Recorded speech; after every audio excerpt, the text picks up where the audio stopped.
সে অপমানিত হয়ে পার্টি ছেড়ে চলে গিয়েছিল। আমরা ক্লান্ত হয়ে বাড়ি ফিরেছিলাম। তিনি আমন্ত্রিত হয়ে অনুষ্ঠানটিতে যোগ দিয়েছিলেন। তো এই যে কথাগুলি আমরা বলে থাকি বাংলা ভাষায়, এই সেন্টেন্সগুলিকে কিভাবে ইংরেজিতে বলতে হয়, আজকের এই ক্লাসে আমি সেই বিষয়ে বিস্তারিত আলোচনা করব। তো এখানে যেই তিনটি সেন্টেন্স বললাম, এই তিনটি সেন্টেন্স আলাদা আলাদা সেন্টেন্স স্ট্রাকচার অনুসারে গঠিত হবে। তো মনোযোগ সহকারে পুরো ক্লাসটি প্রথম থেকে শেষ পর্যন্ত দেখার চেষ্টা করবে। খুবই গুরুত্বপূর্ণ এই ক্লাসটি। অর্থাৎ এই ক্লাসে যেই সেন্টেন্সগুলো আমি দেখাবো সেখানে হ্যাভিং প্লাস ভার্বের থার্ড ফর্ম, হ্যাভিং বিন ভার্বের থার্ড ফর্ম, বিং প্লাস ভার্বের থার্ড ফর্ম দিয়ে কি করে সেন্টেন্সগুলি তৈরি করতে হয় সেটা শেখাবো। ইংরেজি স্পিকিং এ এই জাতীয় সেন্টেন্সগুলি খুবই প্রয়োজন। তো প্রথম যে সেন্টেন্সটির কথা বললাম, সে অপমানিত হয়ে পার্টি ছেড়ে চলে যায়, মানে জালে বন্দী হয়ে সিংহ গর্জন করতে লাগলো। আমরা ক্লান্ত হয়ে বাড়ি ফিরলাম। তো এই যে প্রথমের তিনটি সেন্টেন্স বললাম, প্রত্যেকটা সেন্টেন্সের মধ্যে এই বিষয়টা রয়েছে যে কিছু একটা হয়ে কিছু একটা কেউ করেছিল। তো এই সেন্টেন্সগুলোকে আমরা কিভাবে তৈরি করব?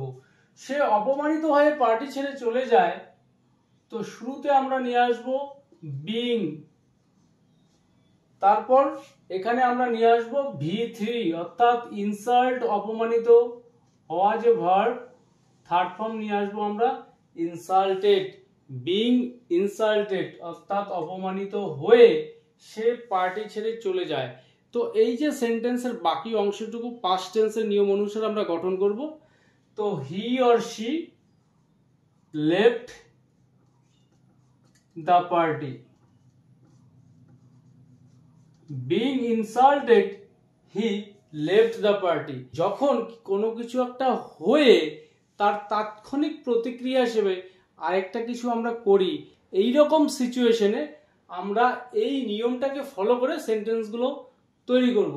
যে জালে বন্দী হয়ে সিংহ গর্জন করতে লাগলো, মানে বন্দী হয়েছিল এবং তার তাৎক্ষণিক প্রতিক্রিয়া হিসেবে সে গর্জন করতে শুরু করলো। তো এই সেন্টেন্সটাকে আমরা এই স্ট্রাকচার অনুসারে তৈরি করব। তো শুরুতে বিং, এখানে জালে বন্দী হয়ে বা আটকে পড়ে বিং ট্র্যাপড, এখানে V3 নিয়ে আসবো। অর্থাৎ এই যে শুরুতে তিনটি সেন্টেন্স আমি লিখেছি প্রত্যেকটির ক্ষেত্রে বিং প্লাস V3 অর্থাৎ ভার্বের থার্ড ফর্ম আমরা নিয়ে আসবো। তো বিং ট্র্যাপড ইন নেট, জালে আটকে পড়ে বা বন্দী হয়ে সিংহ গর্জন করতে লাগলো। তো দ্য লায়ন স্টার্টেড রোরিং, অর্থাৎ জালে আটকে পড়ে সিংহ গর্জন করতে শুরু করলো। তো পরের সেন্টেন্স, আমরা ক্লান্ত হয়ে বাড়ি ফিরেছিলাম। ক্লান্ত হয়ে বাড়ি ফিরেছিলাম। তো এই সেন্টেন্সটিও আগের সেন্টেন্স দুটির মতো তৈরি করব। তো being tired we returned home.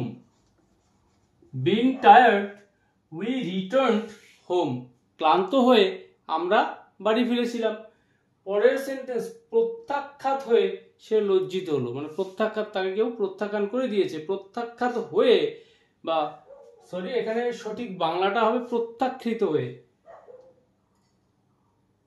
প্রত্যাখ্যিত হয়ে সে লজ্জিত হলো। তো বিং রিফিউজড, বিং রিফিউজড প্রত্যাখ্যিত হয়ে she felt ashamed. Being refused, she felt ashamed. প্রত্যাখ্যিত হয়ে সে লজ্জিত হলো। অর্থাৎ এই যে সেন্টেন্সগুলো, এই সেন্টেন্সগুলোর মধ্য দিয়ে যে বিষয়টা ক্লিয়ার সেটা হচ্ছে কোনো কিছু একটা হয়ে যখন কিছু একটা করা হয় তার প্রতিক্রিয়া হিসেবে তাৎক্ষণিকভাবে এইরকম সিচুয়েশনে আমরা এই সেন্টেন্সগুলোকে বলে থাকি। তো সেন্টেন্সগুলো এই স্ট্রাকচার অনুসারে তোমরা তৈরি করবে। তো এরপর আরেকটি সেন্টেন্স স্ট্রাকচার রয়েছে যে কাজটি শেষ করে আমরা বাড়ি ফিরেছিলাম, যে দরজাটি ভেঙে তারা ভিতরে ঢুকেছিল। তো এই যে দুটি সেন্টেন্স বললাম, এই সেন্টেন্স দুটি আগের সেন্টেন্সগুলোর থেকে একটু আলাদা। ভালো করে দেখলে পরে তোমরা বুঝতে পারবে। তো প্রথমের যে সেন্টেন্সগুলো বলেছিলাম, সে অপমানিত হয়ে বাড়ি ছেড়ে চলে গিয়েছিল, আমরা ক্লান্ত হয়ে বাড়ি ফিরেছিলাম, মানে কিছু একটা হয়ে কিছু একটা করেছিলাম। বাট এই সেন্টেন্স দুটি আলাদা, যে কাজটি শেষ করে আমরা বাড়ি ফিরেছিলাম, অর্থাৎ কিছু একটা করে তারপর আবার কিছু একটা করেছিলাম। এখানে হয়ে করেছিলাম এরকমটা নয়, কিছু একটা করে আবার করেছিলাম। যেমন দরজাটি ভেঙে তারা ভিতরে ঢুকেছিল, অর্থাৎ দরজাটি ভেঙেছিল, এই ভাঙার পরে তারা ভিতরে ঢুকেছিল। তো এই সেন্টেন্সগুলো আমরা কিভাবে ইংরেজিতে তৈরি করব, যে কাজটি শেষ করে আমরা বাড়ি ফিরেছিলাম। তো এখানে শুরুতে আমরা নিয়ে আসবো হ্যাভিং, তারপর নিয়ে আসবো আমরা V3 ভার্বের থার্ড ফর্ম। তো having finished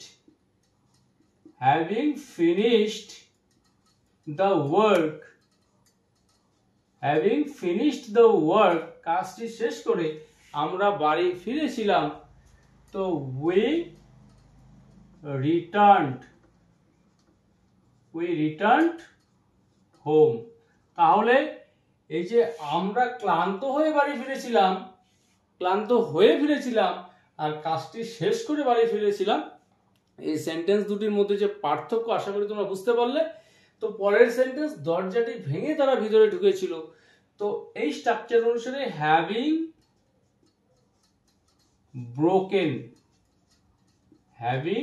broken the door, দরজাটি ভেঙে তারা ভিতরে ঢুকেছিল, দে entered in, having broken the door they entered in, তারা দরজাটি ভেঙে ভিতরে ঢুকেছিল। পরের সেন্টেন্স, চা বানিয়ে আমি তাদের ডেকেছিলাম, মানে দুটো কাজ পরপর করেছিলাম, চা বানিয়েছিলাম, এই বানানোর পরে তাদেরকে ডেকেছিলাম। তো এই সেন্টেন্সটিও এই স্ট্রাকচার অনুসারে হবে। তো এখানে হ্যাভিং শুরুতে, having prepared tea, having prepared tea I called them, আমি তাদেরকে ডেকেছিলাম। তো আশা করি বিষয়টি তোমাদের মধ্যে ক্লিয়ার করতে পেরেছি। তো এরপর আরেকটি সেন্টেন্স স্ট্রাকচার তোমাদের শেখাবো। তো এবার যে সেন্টেন্সগুলি রয়েছে, আমন্ত্রিত হয়ে তিনি অনুষ্ঠানটিতে যোগ দিয়েছিলেন, আমন্ত্রিত হয়ে, নির্বাচিত হয়ে সে একটি প্রাথমিক বিদ্যালয়ে যোগ দিয়েছিল, গ্রেপ্তার হয়ে সে তার দোষ স্বীকার করেছিল। বাট প্রথমে যে সেন্টেন্সগুলো ছিল, কিছু একটা হয়ে করেছিল, এখানেও কিছু একটা হয়ে কিছু একটা করেছিল। বাট এখানে এই দুটি সেন্টেন্স স্ট্রাকচারের মধ্যে একটু পার্থক্য রয়েছে। এখানে কিছু একটা হয়ে তার তাৎক্ষণিক প্রতিক্রিয়া হিসেবে কিছু একটা করেছিল, বাট এখানে সেরকমটা নয়। এখানে কারোর দ্বারা কিছু একটা হয়েছিল। যেমন আমন্ত্রিত হয়ে তিনি অনুষ্ঠানটিতে যোগ দিয়েছিলেন, অর্থাৎ আমন্ত্রিত হবার যে ব্যাপারটা, তাকে কেউ মানে অন্য কেউ আমন্ত্রণ করেছিল এবং তার পরিপ্রেক্ষিতে তিনি যোগ দিয়েছিলেন। এখানে এরকমটা নয় যে ইনসাল্টেড হয়ে পার্টি ছেড়ে দিয়েছিল, যেটা প্রথম বাক্যে বলেছিলাম, মানে তাৎক্ষণিকভাবে হয়েছিল। এখানে একটু আলাদা সেন্টেন্সটা। তো এই সেন্টেন্সগুলোকে আমরা কিভাবে তৈরি করব, যে আমন্ত্রিত হয়ে তিনি অনুষ্ঠানটিতে যোগ দিয়েছিলেন। তো এখানে শুরুতে হ্যাভিং, তারপর এখানে আমরা নিয়ে আসবো বিন, কারণ এই সেন্টেন্সগুলোর মধ্যে একটি প্যাসিভ ভাব রয়েছে, অর্থাৎ কারোর দ্বারা হয়েছে। তো আমন্ত্রিত হয়ে তিনি অনুষ্ঠানটিতে যোগ দিয়েছিলেন, অর্থাৎ তিনি আমন্ত্রিত হয়েছেন কারোর দ্বারা। তো হ্যাভিং বিন ইনভাইটেড, যার জন্য আগের সেন্টেন্সের মতো এই হ্যাভিং এর পরে সরাসরি আমরা ভার্বের থার্ড ফর্ম আনবো না, মাঝখানে এখানে বিন শব্দটাকে অ্যাড করে নিব। হ্যাভিং বিন ইনভাইটেড, তিনি অনুষ্ঠানটিতে যোগ দিয়েছিলেন, he joined the program. Having been invited he joined the program. তো পরের সেন্টেন্স, নির্বাচিত হয়ে সে একটি প্রাথমিক বিদ্যালয়ে যোগ দিয়েছিল, মানে যে পরীক্ষা পদ্ধতি, একটা ক্রাইটেরিয়া, সেটা ফিল আপ করার পরে, নির্বাচিত হওয়ার পরে, সিলেক্টেড হওয়ার পরে যোগ দিয়েছিল। তো হ্যাভিং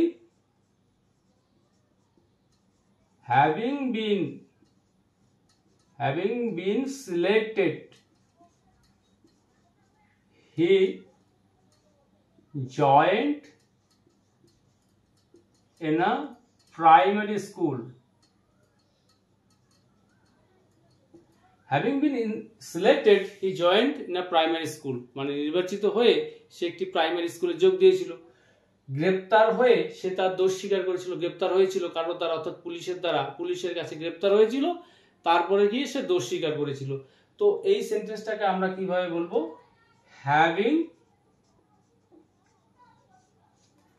বিন অ্যারেস্টেড, সে তার দোষ স্বীকার করেছিল। হি confessed his guilt. Having been arrested, he confessed his guilt, মানে গ্রেপ্তার হয়ে সে তার দোষটা স্বীকার করেছিল। তাহলে আজকের ক্লাসে এই যে সেন্টেন্সগুলো দেখালাম, কোনো সেন্টেন্সের মধ্যে বিং তারপর V3, কোনোটার মধ্যে হ্যাভিং তারপর V3, কোনোটার মধ্যে having been plus V3 apply করে এই যে সেন্টেন্সগুলো তৈরি করলাম, এই সেন্টেন্সগুলো বুঝতে যদি তোমাদের কোনো সমস্যা থাকে, কোনো প্রশ্ন থাকে, অবশ্যই কমেন্ট করে জানাবে। আমি তোমাদের প্রত্যেকটা প্রশ্নেরই উত্তর দেওয়ার চেষ্টা করব।